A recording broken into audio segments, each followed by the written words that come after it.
Sementara zuhur atau jumatan itu ya 11 lebih 50 apa 40-an ya, kurang lebih lah ya, kurang lebih gitu. Saya mulai dari ini dulu, dari tahapan-tahapan dulu. Pada saat Anda akan menulis artikel, saya membuatkan judul-judul Anda ini adalah judul yang berdasarkan tema pertemuan. Jadi tema pertemuan untuk pertemuan ketiga itu adalah tentang teori dan model perencanaan pendidikan. Nah, dibahas oleh 3 orang dengan pendekatan yang berbeda. Analisis komparatif teori perencanaan pendidikan Islam dan Barat. Berarti untuk Pak Ade Sutisna bahaslah tentang itu. Kemudian untuk Pak Ade Profiludin Basori, model perencanaan pendidikan strategis di lembaga pendidikan Islam, di lembaga Islam. Silakan itu dibahas polanya, tapi tentang teori dan model perencanaan pendidikan. Lalu pendekatan multidisiplinnya dalam perencanaan pendidikan Islam, tapi teorinya tentang ini. Ini Anda bisa lihat tujuannya apa? Menggali integrasi ilmu dalam perencanaan. Saya akan fokus dulu pada judul pertama ini, karena ini yang nanti akan tampil, dan yang lainnya nanti ngikutin, karena tidak jauh beda isinya. Saya pernah menyampaikan bahwa Anda harus melakukan download template di jurnal epistemik. Jurnal epistemik itu kalau Anda masuk ke Google, kemudian Anda masuk ke toolbarnya, tulis jurnal epistemik. Kenapa jurnal epistemik yang dipilih? Ya, karena saya yang mengelola jurnalnya, gitu ya. Terus supaya banyak juga kunjungan, jadi kan lumayan. Benar itu tinggal 5, lumayan lah. Bukan di bawah kampus, itu di bawah organisasi lah yang saya buat bareng teman-teman. Jurnal epistemik. Nih, Anda silakan klik ini, nanti masuk ke link web atau OJS jurnalnya. OJS itu Open Journal System ya. Jadi sekarang mah Anda lagi kuliah S2, wayahna kudu rada-rada sering membuka laptop, baca tutorial, karena dengan itu Anda akan lebih cepat untuk menguasai permainan ketika kuliah. Sebab lamun ayeuna telat weh, batur geus bisa orang teh atau encan gitu. Udah wassalam. Di kelas juga pasti rada gegemeun ya. Lanjut, setelah itu Anda klik ini bagian bawah, nanti ada jurnal template. Ini template itu cetakan lah untuk senama. Jadi Anda harus ngikutin penulisannya seperti itu, ukuran hurufnya, jenis hurufnya, spasinya, jumlah huruf yang diminta itu jangan sampai keluar dari yang diminta dalam template ataupun author guidelines dari sebuah jurnal. Setiap jurnal punya aturan masing-masing, jadi nggak bisa disamakan. Makanya Anda ibarat masuk sebuah rumah, Anda harus tahu adab-adaban kumaha tah di rumah eta. Nah, di jurnal epistemik juga ada aturan mainnya. Aturan main. Ini kalau Anda klik tadi yang logo Word, Anda akan masuk di sini. Anda tinggal masuk di Word-nya, lalu klik kanan atau klik 2 kali boleh. Nanti Anda silakan untuk pilih menu atau toolbar atau apa ya sebutnya, bagian download, atau klik ini langsung boleh. Bisa berduduk ini? Tidak, untuk sementara waktu, karena ini saya rekam. Anda fokus saja ngelihat. Nanti di rumah Anda silakan buka laptop, puas dibawa ke WC kita nonton laptop. Kalau di kelas jangan dulu, tapi kalau untuk presentasi Anda bawa laptop nanti. Ya, tapi teman-teman mah saya minta kan tidak buka handphone, tidak buka laptop, itu untuk supaya fokus, karena waktu kita sangat terbatas. Jadi saya tutorial dulu saja, sambil nanti Anda silakan buka videonya. Jadi klik kanan, kalau belum muncul biasanya nunggu waktu, itu tergantung juga ini. Oke, nanti akan masuk filenya, akan download filenya. Di sini biasanya kalau untuk yang Word, yang Google pakai Gmail ya, pakai Google di sini. Nah, kalau sudah, nanti Anda lihat ada template-nya. Oke, template-nya. Template ini tujuan besarnya adalah memudahkan Anda jangan sampai nulis sekehendak dirimu. Tapi ada aturan main. Karena di semua penulisan jurnal, penulisan artikel jurnal pasti akan ada aturan main. Nah, ini ada judul artikel huruf Cambria 16 tebal kapital rata tengah maksimal 14 kata. Ini sudah ditentukan. Huruf nanau, jenis nanau, huruf kumaha ada semua di situ. Kemudian nama penulis. Nah, penulisnya nama Anda. Dan tulis nama saya. Karena saya yang ngasih tahu, ngasih detail, nanti persoalannya nggak sesederhana itu. Kemudian corresponding email, tulis nama Anda, tulis nomor handphone Anda. Lalu di sini ada abstrak. Nah, dalam penulisan artikel saya kasih tahu rumusnya. Mudah-mudahan ada yang sudah tahu. Kalau yang sudah tahu, terima kasih. Kalau yang belum, kita belajar. Menulis artikel, mulailah jangan dari abstrak. Abstrak itu belakang. Jangan mulai dari introduction. Introduction itu nanti belakang. Mulailah dari yang mudah Anda kerjakan. Apa? Pertama dari metode. Yang kedua dari result. Result itu temuan. Yang ketiga nanti masuk pembahasan. Setelah pembahasan masuk conclusion. Dari conclusion bisa masuk nanti baru ke introduction. Abstrak itu belakang. Ya. Kalau cerita nulis mah kayak gini. Mudah-mudahan filenya masih ada.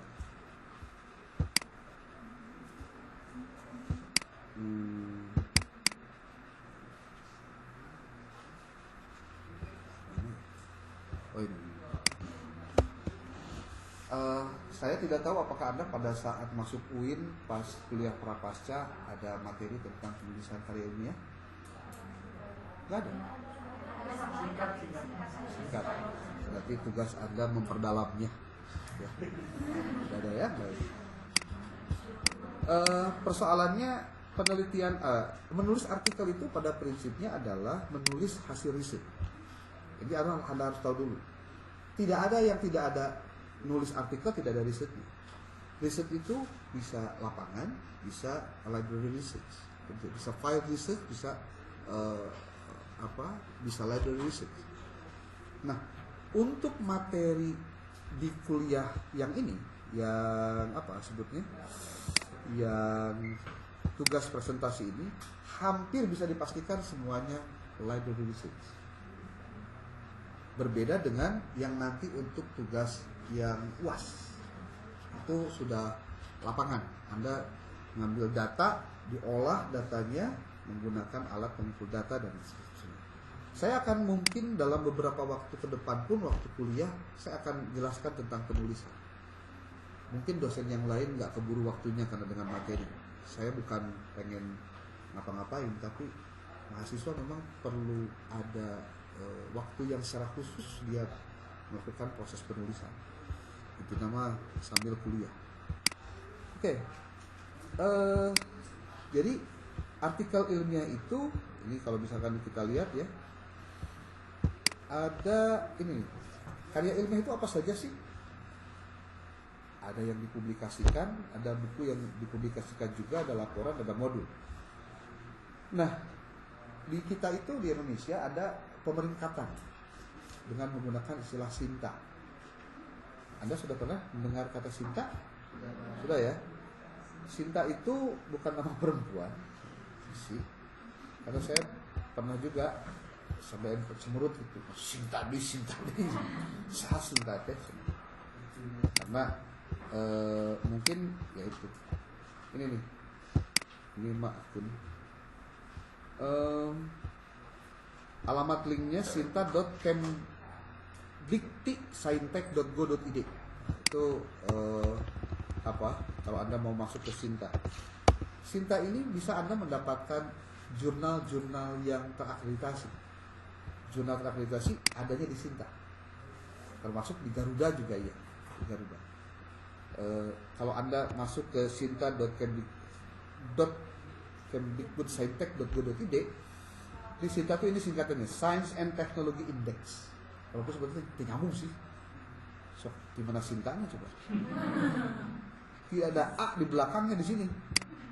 Ngan ukur aya S, aya I, aya N, aya T. Tah A na kamana teuing gitu. Tapi disebutnya Sinta. Geus lah. Tong dipikiran. Clear lah.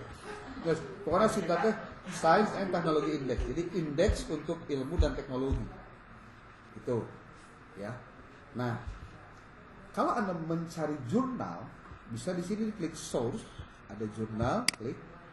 Kemudian nanti Anda bisa memfilternya. Anda mau cari Sinta berapa? Sinta tertinggi itu Sinta 1, Sinta terendah Sinta 6.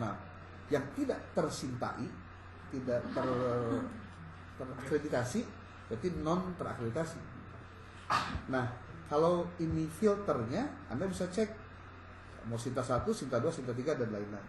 Makin tinggi Sintanya, makin kecil, itu makin grade-nya makin tinggi. Dan biasanya bayarnya lebih mahal. Serumus kan? Mau ayah mau. Ada yang gratis tapi sangat jarang. Karena memang saya sempat ditanya, epistemik bayar tuh? Bayar. Nah kudu bayar. Heuh teh, we kudu dibayar tiap tahun. Doi kudu dibayar tiap tahun. Hosting kudu dibayar. Aduh ngagawean anamnya teh ngopi-ngopi aja.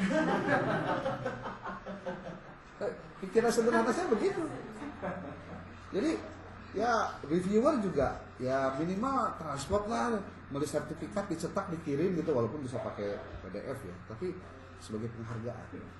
Itu kebetulan yang jadi reviewernya semuanya kawan-kawan saya, kawan yang sudah jadi guru besar. Oke, contoh Sinta 2. Diklik. Terus fokusnya ini apa? Education, pendidikan, klik. Filter jurnal. Maka nanti yang akan muncul adalah jurnal-jurnal Sinta 2 yang fokusnya di pendidikan. Iya kan? Mungkin disesuaikan dari pendidikan apa? Anda kan manajemen pendidikan. Cari yang manajemen atau jurnal yang fokus and scope-nya terkait dengan itu. Bisa ditanya, epistemik kayak anu? Tinggal tulis di dia. Moal aya da Sinta 2. Epistemik mah Sinta 5 masalahna mah kan gitu mereka. Ini kan diganti heula. Nah, filter jurnalnya dihapus, jadi tidak pakai filter. Isinya sini.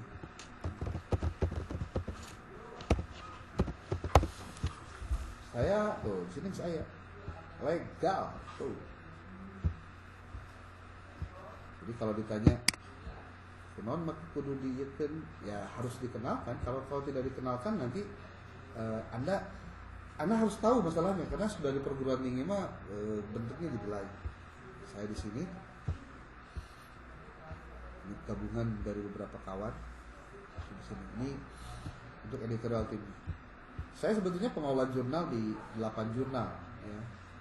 Ada yang Sinta 1, Sinta 2, Sinta 2 ada 3. Kemudian di Sinta 5 juga ada yang non Sinta. Kalau Anda buka di Google tulis nama saya nanti suka ada di editorial tim. Kalau di jurnal ini saya sebagai editor in chief. Kalau yang sekarang saya kelola di Kemenag, nah saya kebetulan dulu pernah di Kemenag RI di di Balitbang Diklat mengelola jurnal namanya Jurnal Lektur Keagamaan, singkatannya JLKA, Jurnal Lektur Keagamaan. Di sini masih tertulis Sinta 2, tapi indeksinya sudah indeks Scopus. Tahun 2025 kemarin bulan Juni itu alhamdulillah terindeks oleh Scopus. Di editorial timnya ini saya sebagai editor in chief di sini.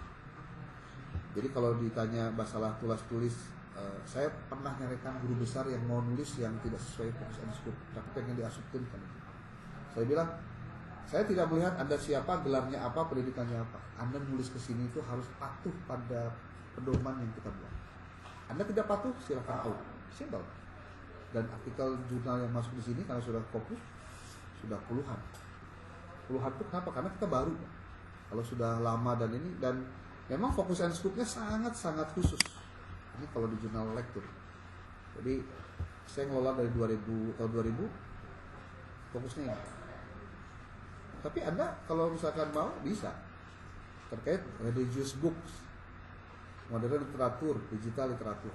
Ini fokusnya, scope-nya.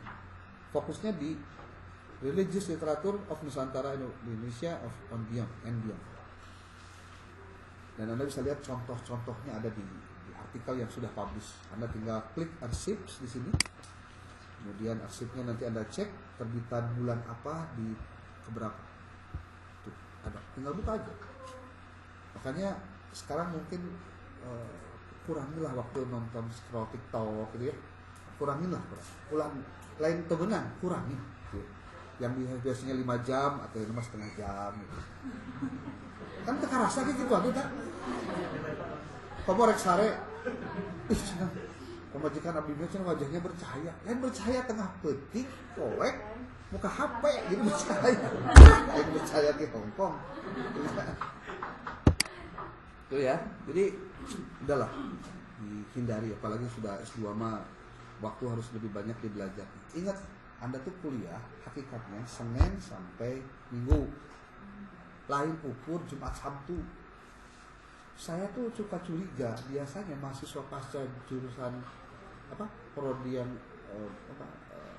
non-rank itu sadar jadi mahasiswa itu Jumat Sabtu gitu loh. Jadi di luar Jumat Sabtu pun tinggal dia mahasiswa. Padahal walaupun jadwalnya cuma 2 hari, belajarnya mah tiap hari, Pak. Jadi Anda jangan pikir, kenapa ya kok saya jadi banyak tugas begini? Ya emang iya. Kuliahnya 2 hari, kuliahnya, hakikatnya belajarnya ya 1 minggu. Jadi kalau Anda ada banyak waktu untuk belajar ya pasti ada waktu. Tuh. Nah, sudah cerita utama kemarin Anda tinggal cek aja untuk jurnal-jurnalnya caranya kayak gitu. Cek tadi ya.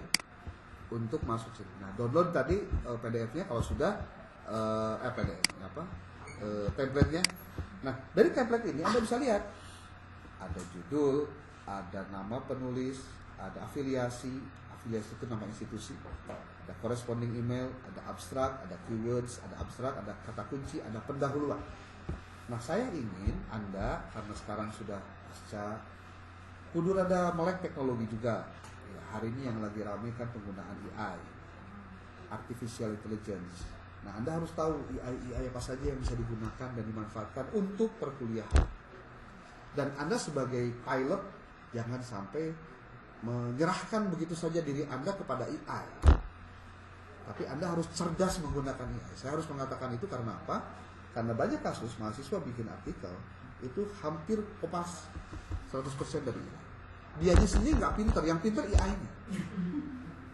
Benar. Yang pinter tuh AI-nya, bukan Andanya. Anda yang harus pinter menggunakan AI maksud saya. Begitu.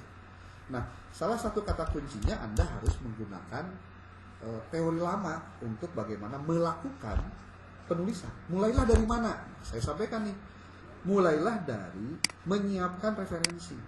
Menulis itu mulai dengan satu, searchinglah referensinya, Pak.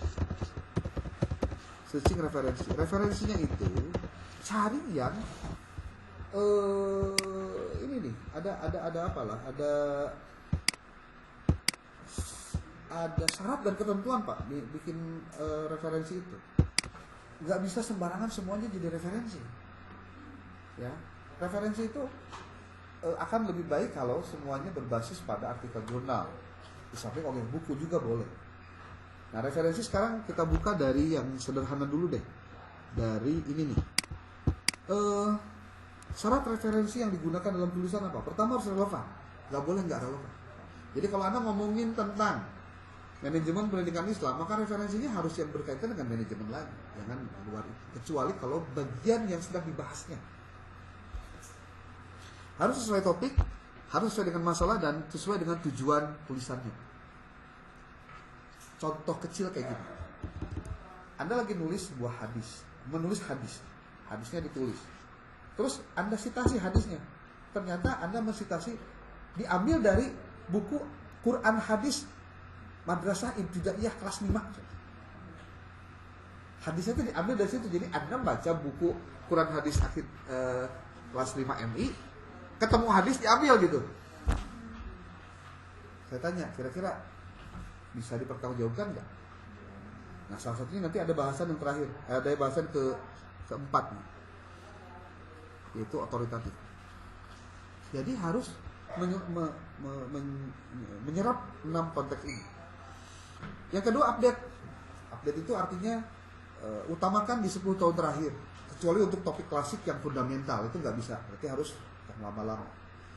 Seperti kalau Anda nanti nulis proposal tesis contohnya, jangan menggunakan referensi dengan tahun yang sudah jadul, 74, 65, 1800. Jangan, pakainya yang terbaru. Karena pertanyaan paling mudahnya begini, apa emang selama 50 tahun terakhir nggak ada riset yang membahas itu? Kok buku itu yang dipakai? Kan nggak, aneh juga kalau sampaikan begitu. Yang ketiga, otentik. Artinya Anda mengutip langsung dari sumber primer, bukan hanya dari kutipan sekunder. Tadi saya sudah sebut, Anda mengambil dari Sinta, dari Google Scholar ya, untuk nanti sumber-sumbernya. Dan ada lagi yang kemudian Anda harus ketahui sumbernya itu. Anda harus dari sumber yang langsung membaca bukunya. Saya tawarkan kepada Anda sebuah website yang mudah-mudahan Anda bisa dalami websitenya, zstriplibrary.sk. Jika suatu saat nanti web ini hilang, itu biasanya dia ganti domainnya ganti. Karena banyak yang kemudian merasa dirugikan sebenarnya dengan adanya ini. Bukunya laku jadinya gitu ya. Baik online ataupun yang cetak. Anda tinggal tulis di sini seperti judul mata kuliah apa? Perencanaan ya. Educational planning contoh ya.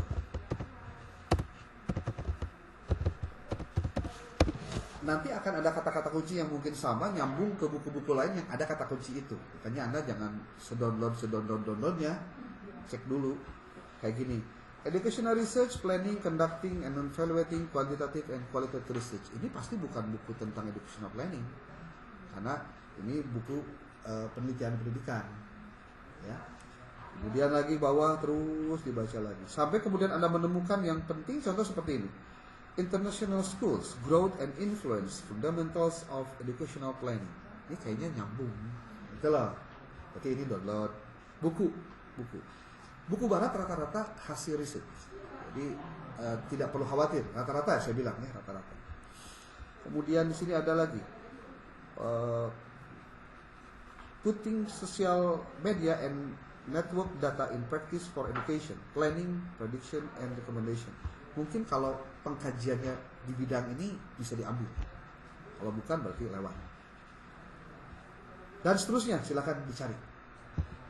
Kalau dalam bahasa Indonesianya Anda tinggal klik perencanaan pendidikan.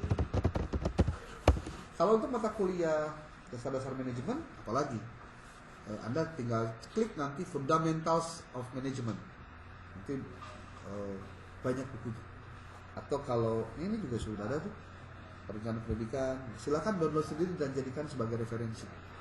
Ketika Anda download bukunya, Anda lihat lihat naskahnya, lalu Anda jadikan citasi dalam tulisan Anda, berarti Anda sudah otentik untuk mengutip, karena Anda melihat langsung naskah.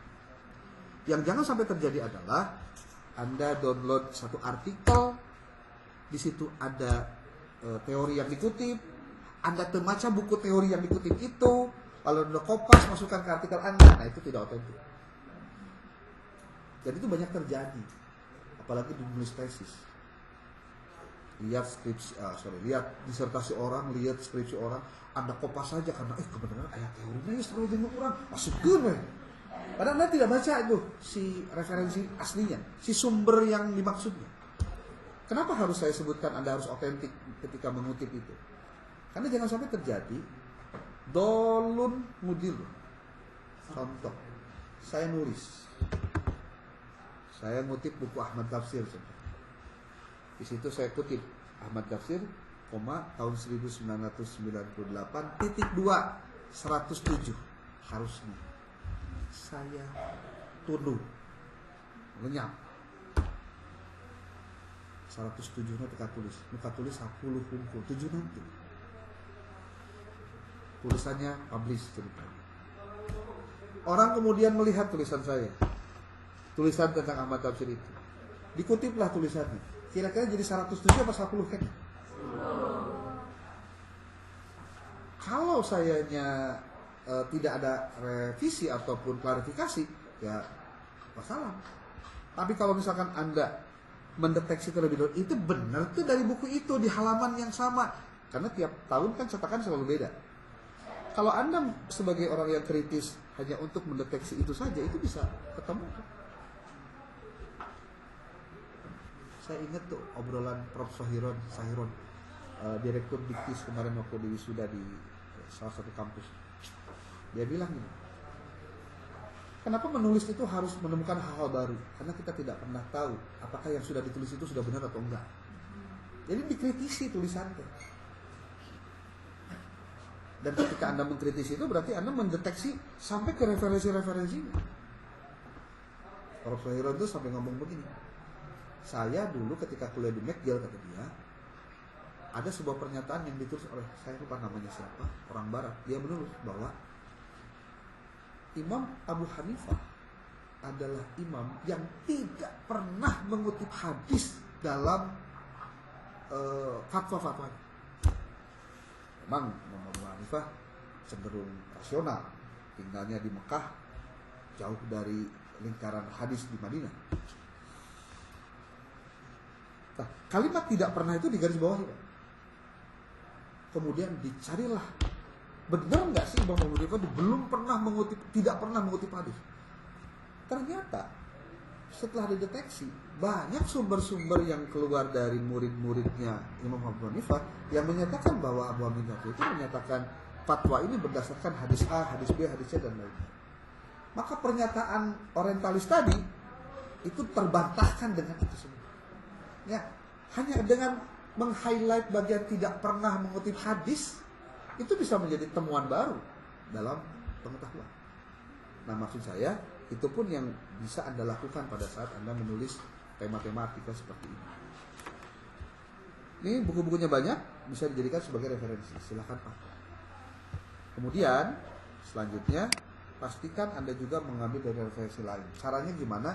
Dari judul itu Anda pastikan Anda harus tahu kata kuncinya apa untuk Anda mendeteksi di mana Anda bisa menemukan referensinya.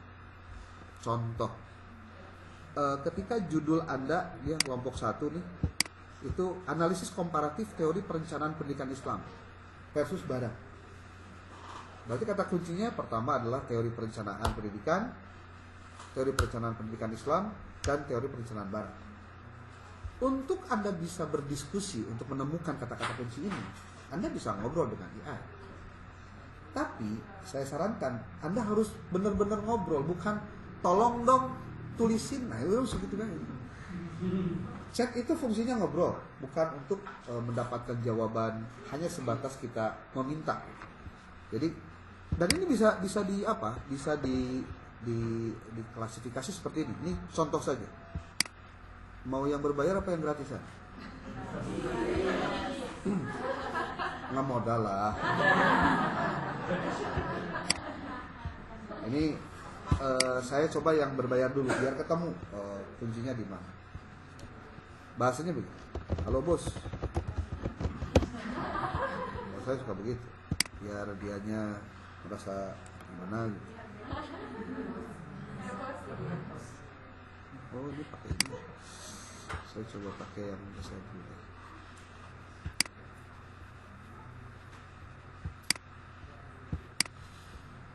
Biasanya nanti dia akan jawab, halo bos, apa kabar? Ya.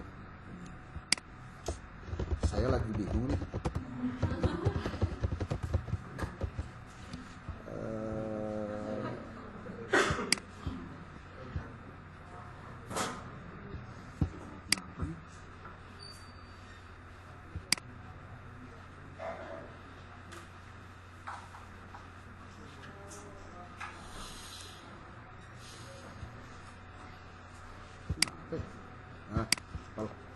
Saya lagi bingung nih. Jadi kadang kalau Anda punya yang gratisan atau yang berbayar, Anda juga perlu bisa membuat dia mengarah pada apa yang Anda maksud. Tapi caranya harus benar. Bisa pindah ya. Udahlah, apa-apa. Saya lagi bingung nih. Kok nggak jawab sih?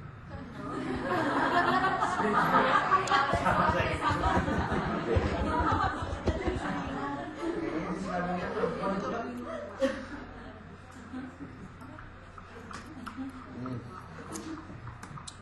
mesin. Nah, ada. Nah, ini perlu di refresh dulu. Nah. Dan biasanya Anda hanya menggunakan ChatGPT hukum. Padahal ada lagi yang bisa digunakan. Anda kalau cek di sini AI yang ada dalam paket ChatGPT itu banyak banget. Dan saya sangat beruntung di zaman sekarang hidup mudah sekali untuk mendapatkan referensi. Ya. Nah.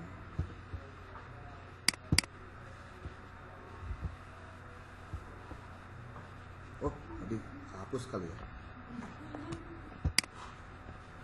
Ayo.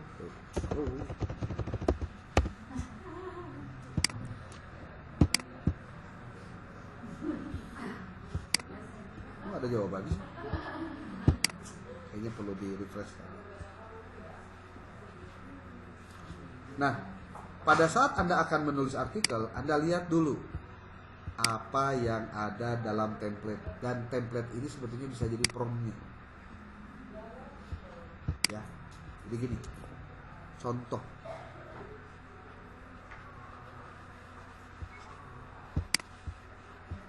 Enggak ada sih. Oh iya, ya, saya jawab kok. Lagi santai bos. Gitu. Gini, saya mau nulis artikel. Nulis apa? Politik nulis. Saya mau nulis artikel. Saya ambil contohnya punya Pak itu ya, Pak Ade Sutisna.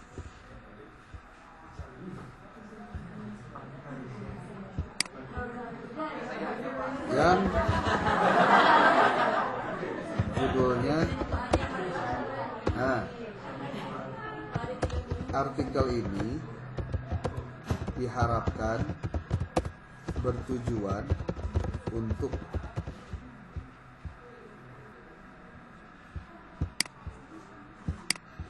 menunjukkan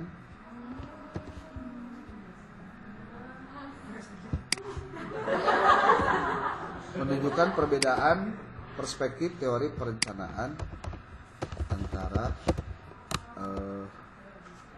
teori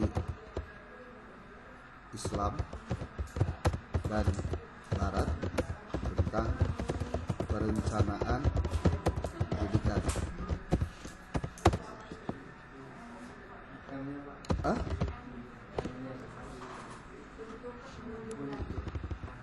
Oke, ngerti ya.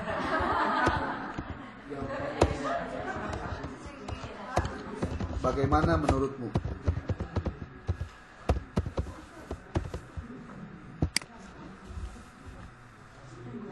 Biasanya saya selalu mulai dengan pernyataan dia biar dia mikir dulu apa. Jadi dia tentu mengerti maksud kita tuh kemana. Awali dengan nanti ada lagi cara yang lain adalah dengan memerankan dia menjadi apa. Memerankan dia menjadi apa sehingga dia akan berperan sebagai orang yang memahami itu. Seperti jika Anda berperan sebagai seorang dosen, akademisi dan peneliti dalam bidang manajemen Islam atau perencanaan pendidikan Islam, dan Anda diminta untuk menyusun sebuah artikel dengan judul ini, coba buatkan outline-nya. Outline-nya dulu, biar kita baca. Ini nyambung tuh. Nah, ini tuh. Menurut saya ide judul artikel itu bagus dan punya kontribusi. Dan bagus banget malah goreng. Saya deh. Untuk bidang. Tema ini bisa memperlihatkan posisi khas perencanaan pendidikan Islam sekaligus membuka dialog. Jadi sebenarnya ketika Anda baca ChatGPT, Anda tuh baca belajar sebenarnya. Oh gitu. Nanti kalau kamu nggak puas, kamu tinggal tanya lagi. Nambah insight gitu loh. Nah, kemudian dia berikan tuh poin yang bisa dia kembangkan, kata dia tuh begini.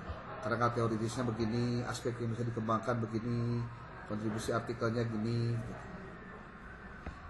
Kalau menurut saya artikel ini akan menarik jika bukan hanya membandingkan tapi juga menawarkan sintesis. Tuh, kan ini bedanya.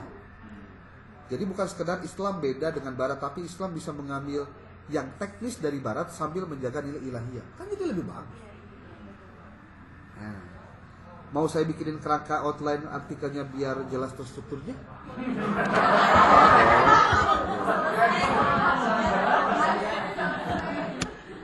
Tapi apakah judulnya perlu ada perubahan? Tuh, nanya lagi. Nah, jadi ChatGPT itu jangan dianggap segala tahu, enggak. Kalau andanya nanyanya itu jelas ya, dia menjawabnya itu jelas, oke. Tuh, menurut saya judulnya sudah cukup kuat karena langsung menunjukkan objek perbandingan teori perencanaan. Tapi supaya lebih akademik dan menarik bagi reviewer atau editor jurnal, nah, itu maksud saya tadinya yang kete. Beberapa alternatifnya, analisis komparatif teori perencanaan pendidikan, perspektif Islam dan Barat, atau perencanaan pendidikan Islam, perspektif Islam dan Barat, suatu analisis komparatif. Komparasi teori perencanaan pendidikan Islam dan Barat, analisis konseptual dan implikasi praktis. Itu jadi halus tuh. Contoh, saya pengen nomor 1. Saya kayaknya milih nomor berapa ya? Nomor 3 lah. Nomor 3, boleh. Nomor 3. Gimana menurutmu?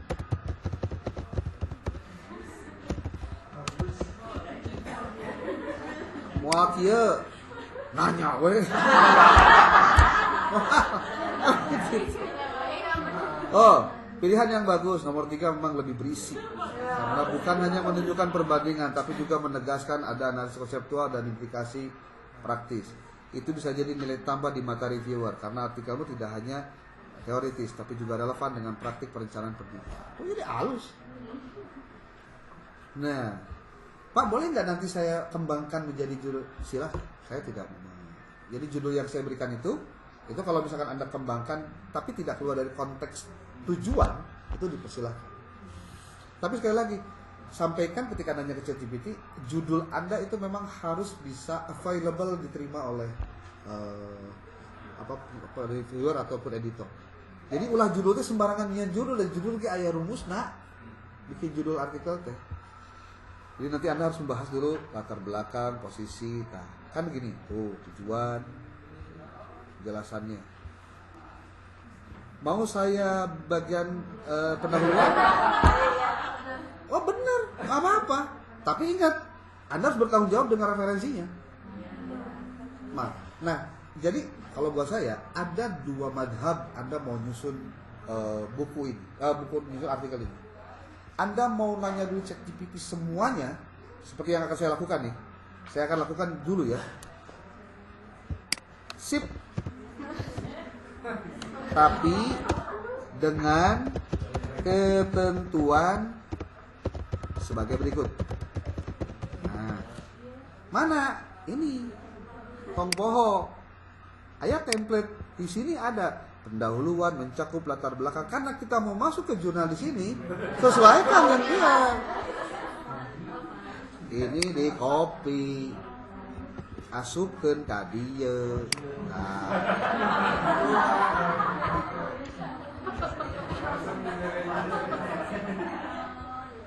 Kemudian tambahkan lagi, mohon lakukan pengutipan. Heula eta wakarun dari artikel jurnal yang bereputasi dan memiliki banyak sitasi. Boleh juga dengan buku. Jumlah referensi di bagian pendahuluan minimal 15 buah.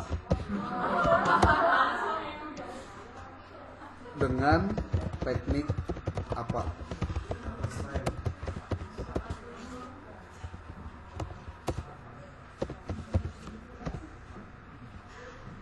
kita lihat jawabannya gimana. Kan kita nggak tahu.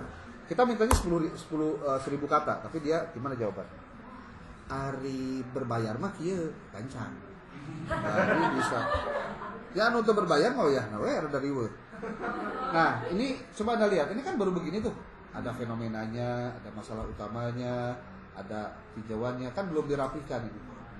Tapi apakah ini bisa diklarifikasi nggak, diverifikasi nggak referensinya? Ya tinggal berarti dicek dulu, diklik dulu. Berbayar mah itu kan berbayar macam apa? Ya kadang-kadang berarti kadang sadar, kadang teu, kadang edan, kadang eling kan gitunya. Tuh, ini referensinya. Tinggal Anda harus memastikan penulisan referensi itu harus lengkap.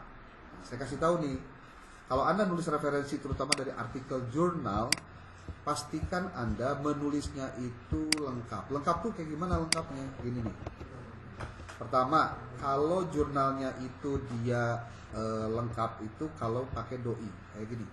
Cekak Marui 2016, The Rule of judulnya, lalu Secretary of Clinical itu adalah nama jurnalnya, 63 itu adalah issue dengan volume dan isunya, 221 sampai 230 itu halamannya, lalu ada doi-nya, DOI, Digital Object Identifier, alamat digital alamat anjuran dari artikel itu.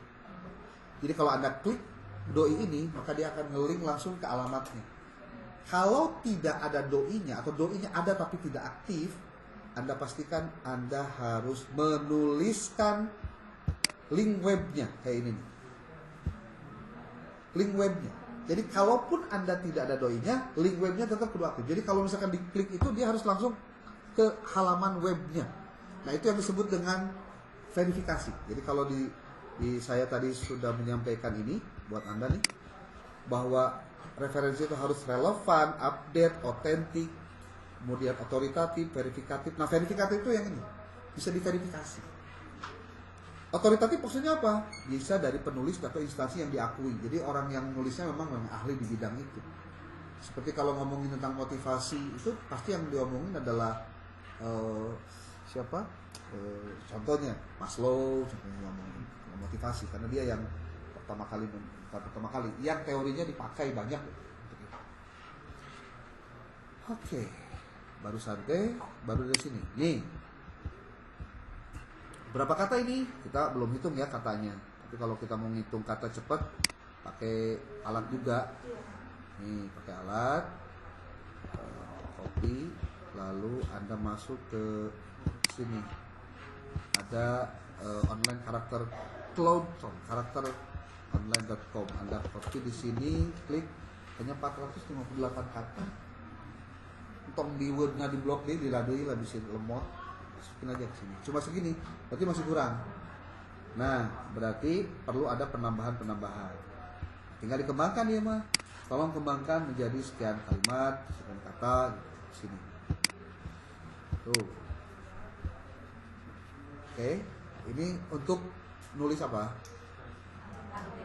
Pendahuluan kan, baru pendahuluan. Nah, ini akan lebih, coba Anda lihat di sini. Tulisannya akan terstruktur dengan rapi. Perencanaan pendidikan masih mendapat perhatian, makin mendapatkan. Masalah yang muncul adalah, nulis artikel, Anda harus tahu tiap paragraf itu harus secara sinkron menunjukkan alur yang tepat. Dan itu hanya bisa dilakukan ketika Anda menyajikan tema-temanya. Ini saya sekali lagi, ini baru melakukan madhab pertama nulisnya berdasarkan kahayang ChatGPT, bukan berdasarkan keinginan Anda. Dan saya mau pakai yang kedua untuk Anda, jangan yang pertama. Kalau yang kedua mah Anda harus cari dulu referensinya. Anda ambil referensinya bagian mana yang mau dikutip, kemudian nanti Anda kumpulkan itu, gabungkan, Anda masukkan ke dalam ini, lalu gabungkan semuanya dengan struktur kalimat seperti ini. Jadi nanti citasinya itu berdasarkan referensi yang bisa diverifikasi.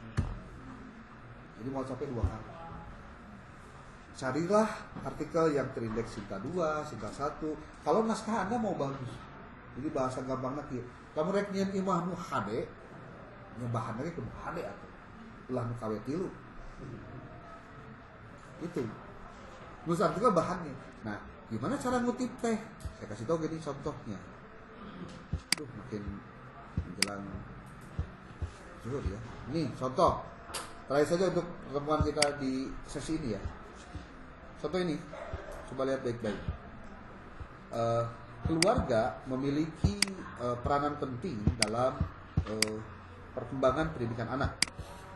Satu pernyataan ini ternyata dia mengutip atau mensitasi dari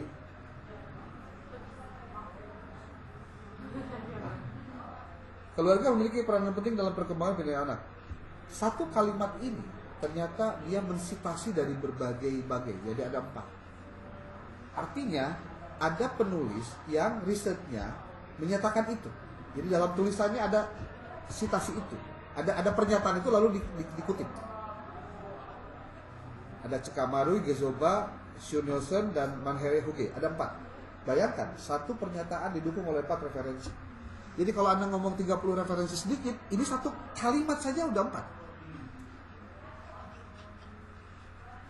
Nah, kalimat kedua. Pendidikan pada lingkungan keluarga adalah pendidikan informal yang pertama diterima oleh anak. Jadi kalau Anda mau bikin kalimat yang nyambung, maka kalimat terakhir dari kalimat sebelumnya sambungkan dengan kata pertama yang ada di kata terakhir di kalimat pertama. Keluarga memiliki peran dalam pendidikan anak. Pendidikan pada lingkungan keluarga, kan pendidikannya udah diobrolin. Itu disebutnya kalimat yang gayung bersambut. Jadi ada kalimat inti, ada kalimat penjelas. Kalau dalam bikin paragraf kan begitu. Ya. Pendidikan pada dia ngutip lagi Klajik 2016. Nah, setelah Anda mengutip ada referensi, maka jangan semuanya kutip referensi. Kudu aya analisis Anda.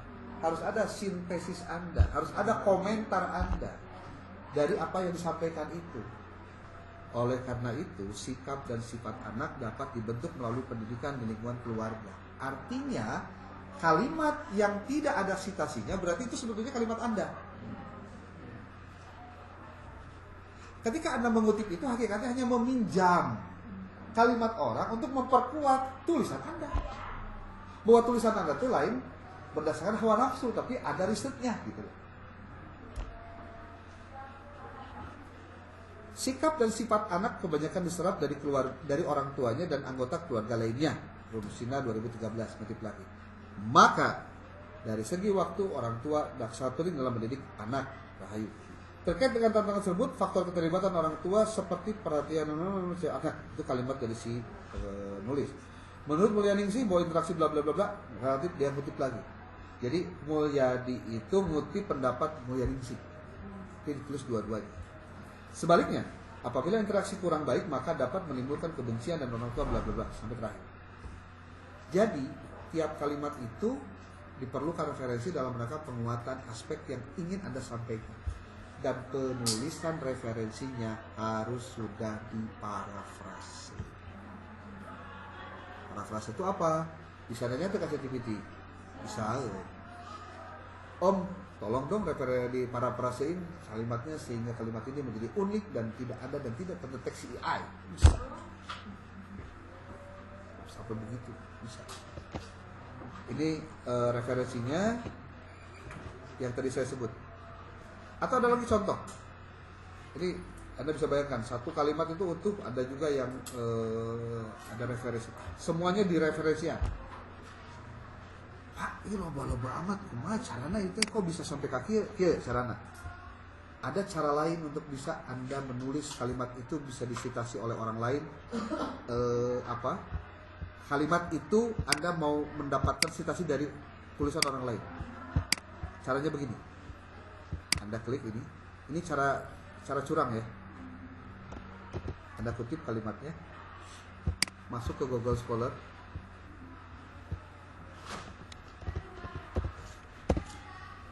Tulis, pastekan di sini, kemudian nanti cek referensi mana saja yang kalimat ini ada di naskah itu. Tapi saran saya, pastikan Anda filter dulu waktunya, jangan sampai tidak difilter. Anda filter dulu dari mulai 2015 lah sampai 2025. Nanti akan muncul itu adalah tahun-tahun yang berbeda. Ini 50.000 muncul jadi berapa? Oh sudah. Nih, Anda bisa kutip ini. Ada kutipan 101 kali.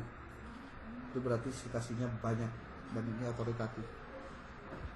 Tuh, anak merupakan masa depan, anak memiliki kemampuan dalam melakukan masalah dalam perkembangan. Sarwa teu ente lewat kalau nggak sama lewat. Peranan keluarga dalam pendidikan anak, peran anak. Oh ya, peranan keluarga anak. Tapi yang ngepas bisa. Keluarga memiliki peranan penting. Nah, saya tuh pengen ada yang menyatakan pentingnya itu. Itu. Tapi ya, keluarga sebagai lembaga pendidikan pertama dan utama. Bahkan itu penting. Ini citasi nih. Kutip. Minimal Anda tulis dulu, nanti cari referensinya. Anda kutip dulu supaya nggak lupa.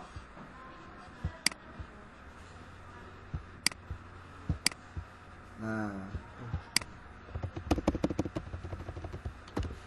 nih, jadi kalimat yang tadi ini Anda bisa dapatkan lagi kutipannya di sini.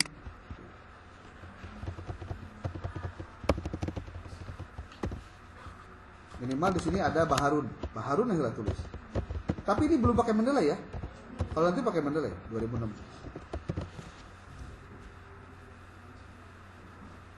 Pernyataannya sama kan?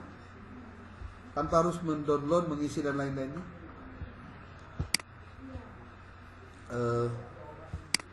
Terus tadi apa ya? Oh di sini.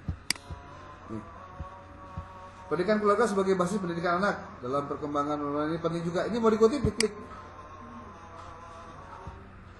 Ini masuk logis, masuk ke sini. Tapi ini belum lengkap ya, si websitenya belum ada, doi-nya juga belum ada, dina referensinya. Tapi Anda bisa ngutip di sini juga. Lubis et al.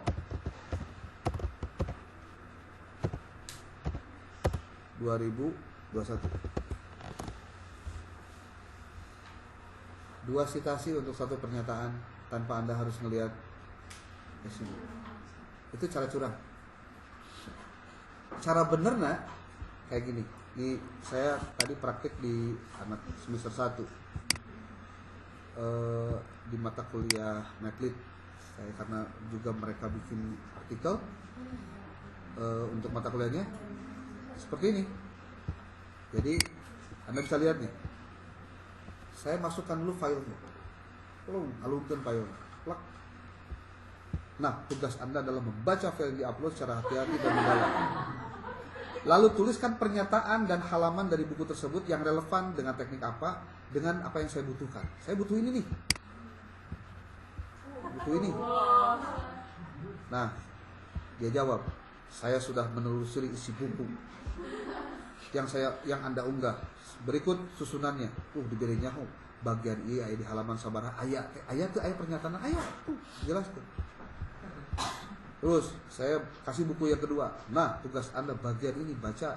Oke, keluarkan deh itu. Ayat pernyataan ini nih. Dia sampaikan juga tuh. Ada hasilnya. Karena kita pengen apa? Dituliskan.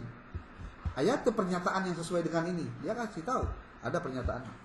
Bahkan ada di yang berikutnya nih.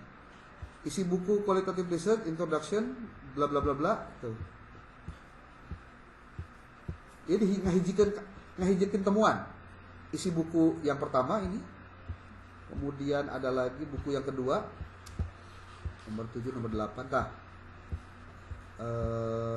bagian ini fundamentas buku kedua, kemudian ini buku ketiga. Terus saya bilang di sini, baik saya akan susul bagian result. Jadi saya minta buatkan bagian result karena memang kajiannya kajian teks dengan. Jadi temuan dari buku ini ambil, temuan dari buku ini ambil, temuan dari buku ini ambil, dijikan kabeh, resultnya keluar ini. Tuh. Dan ini otentik. Kenapa saya bilang otentik? Karena diambil dari referensinya langsung. Jadi ChatGPT itu yang ngaco kemana-mana, dia hanya bagaimana mengantarkan kalimat, menyusunnya menjadi lebih terstruktur. Tuh. Identifikasi masalah, fungsi konseptualisasi, nanti tinggal dirapikan. Nah, berdasarkan temuan dan riset di atas, maka buatkan bagian discussion. Nah, menggunakan ini template jurnal epistemic ini. Kan semuanya pakai template gitu. Ketika menggunakan bikin metode itu pakai template, ada template-nya. Template-nya ini nih, ini saya kasih tahu. Di mana? Oh, di sini nih. Nih, prompt, saya bilang. Anda berperan sebagai akademisi, dosen dan peneliti yang ahli dalam bidang bla. Saat ini saya sedang menulis artikel judulnya ini. Untuk artikel judul ini ada beberapa pointer yang ingin saya bahas, yang ini. Di bawahnya. Nah, tugas Anda adalah buatkan bagian pendahuluan dari rencana artikel tersebut dengan bla bla bla bla, sebutkan jumlahnya 1.500 kata, harus diambil dari buku yang terpercaya dan seterusnya. Terus bagian metode, karena metodenya judulnya apa, masukkan ke sini, pendekatannya apa, jenisnya studi perpustakaan. Karena pengkajiannya terhadap referensi, maka saya sebutkan referensinya ini. Maka di sini waktu penulisannya, buku yang dipakainya ini yang utamanya. Nah, ini from ini dari mana? Dari jurnal epistemic. Tuh. Maka lahirlah nanti artikelnya apa si ini nih. Anda berperan nah ini nih ketika menyusun metode penelitian tuh. Baik, saya akan susun bagian metode untuk bagian artikel judulnya ini tuh. Metodenya. Jadi arahkan dia, sesuaikan dengan promptnya, dengan template. Adan sudah memanggil, di off dulu aja, ya. Boleh? Boleh? Kalau judulnya kita rubah